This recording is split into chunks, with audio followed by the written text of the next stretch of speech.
So I've got these JBL L19s, and I've worked on these before, and one of the drivers had a problem with a cold solder joint. Took care of that, but now one of the woofers has a buzz on it. I noticed the other day when I was playing them, and so anyway, I'll go ahead and I'll fire up the signal generator here so you can hear what I'm talking about.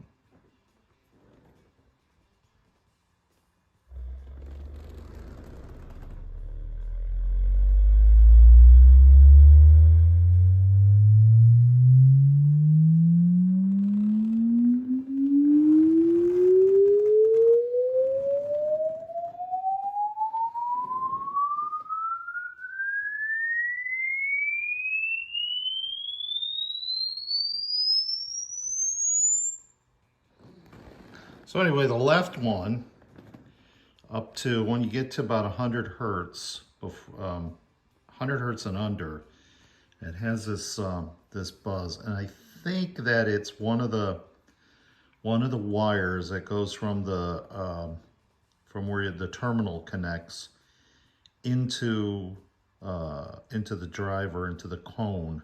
That's where I think that the vibration or the rubbing is occurring. So I'm gonna go ahead and take this thing out, and we'll run some tests on it and see what's going on. Let's go ahead and get this driver out of here and just do a quick visual inspection and see what we got here. Oops. That's always the fun part about these JBL speakers. They got those T-nuts that hold the screws in, and a lot of times they have a tendency to fall back out, so I guess two of those are like that.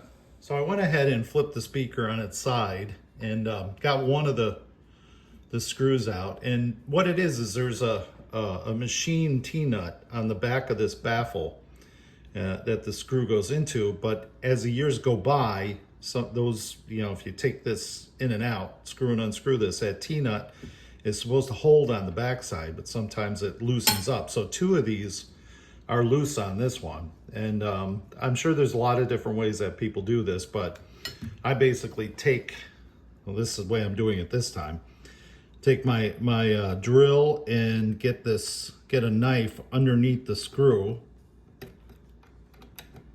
and then put some pressure on it.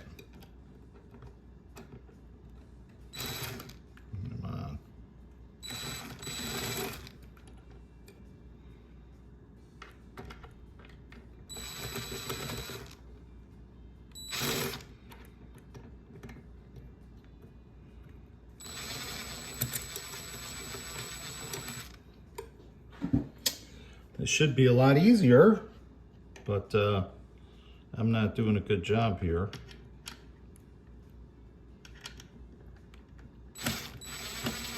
There we go.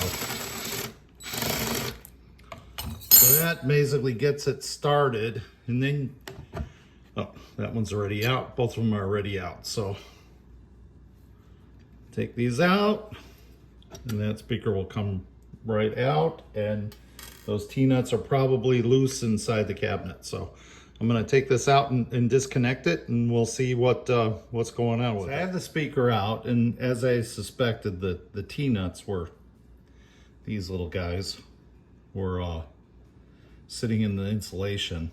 So what I'll need to do when I put this back in is maybe put a couple of drops of some super glue on there and paste these back into place. But the speaker's out, got both the T-nuts. These other two are still sitting in place, so that's good.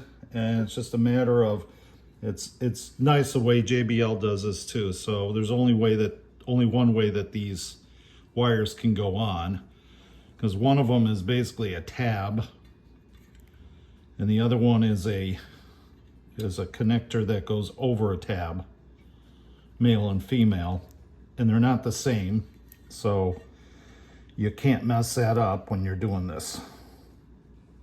And sometimes these are difficult to get off. Okay, so now we're left with the driver by itself, and I know because I worked on this one already. There's no scraping on this in any direction.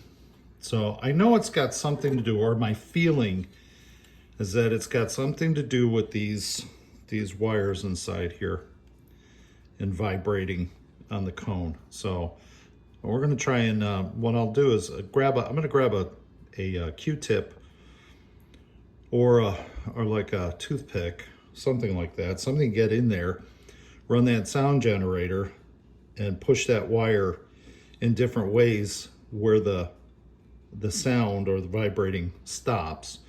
And that'll kind of give me an idea of what's going on and where that's occurring.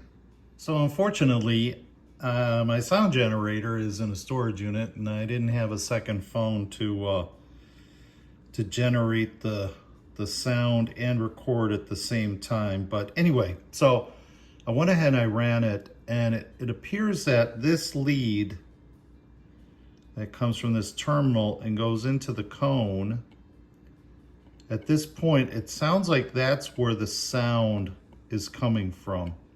And I can tell that it's loose in there.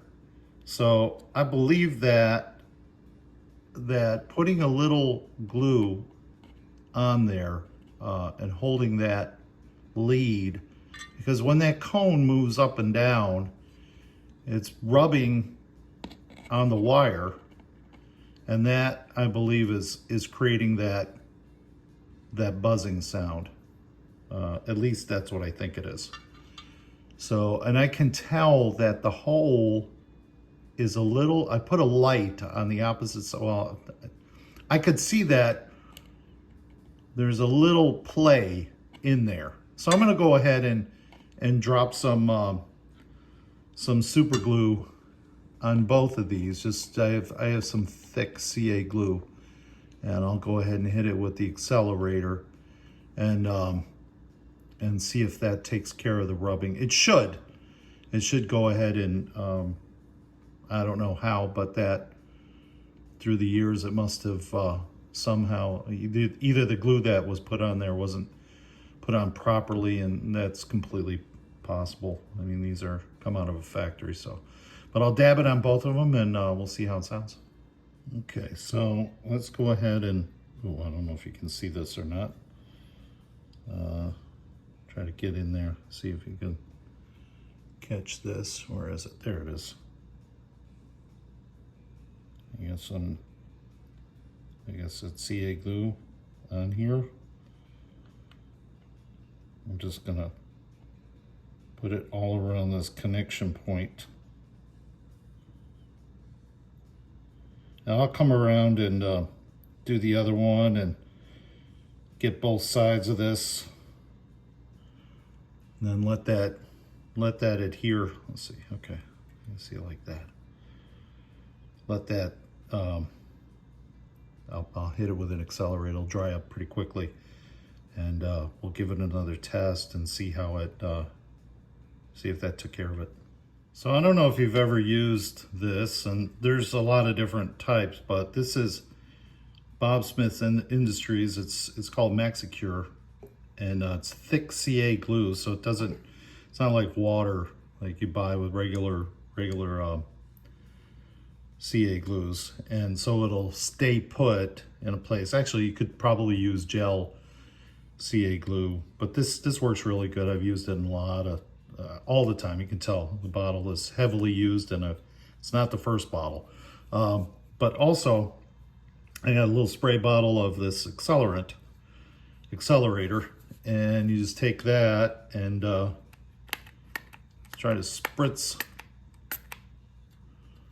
a little bit on each one of these leads. Okay, that one came out good. And that will have the glue set up in probably 30 seconds. And it is rock solid once you go ahead and do that. So let me go ahead and try some sound generator. I wish I could put the signal generator through while I'm videotaping, but like I said, I don't have an extra phone, so just gonna have to take my word for it. Anyway, I'll be back. So there's the end result. Went ahead and tested it, and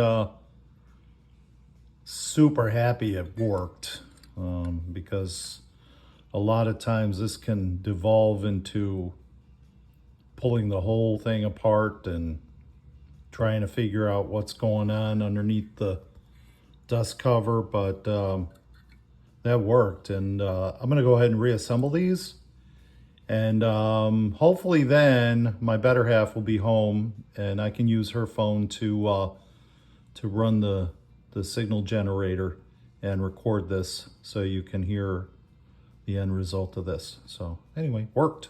A little bonus coverage. Once again, I've got these T-nuts, and I'm just gonna go ahead and dab a little CA glue on them.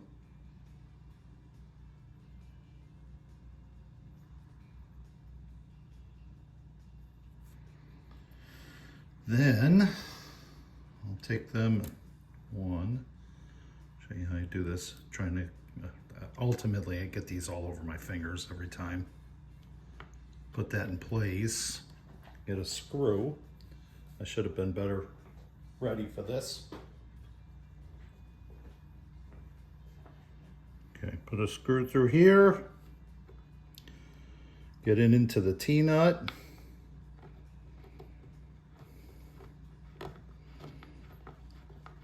Okay, that's in now.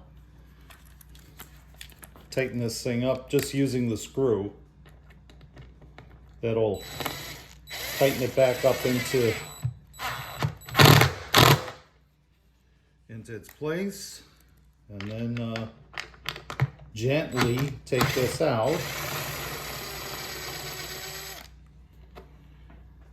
And the T-nut is in, and the glue is doing its job.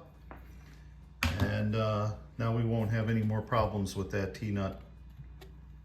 I call it T-nut. I don't even know if that's the right word for it, but anyway, I've heard them name that, so that's what I'm calling them. We'll go ahead and do the other one, and this speaker's going to be in really good shape. So here's the final project. Here's the product. Here's the two speakers.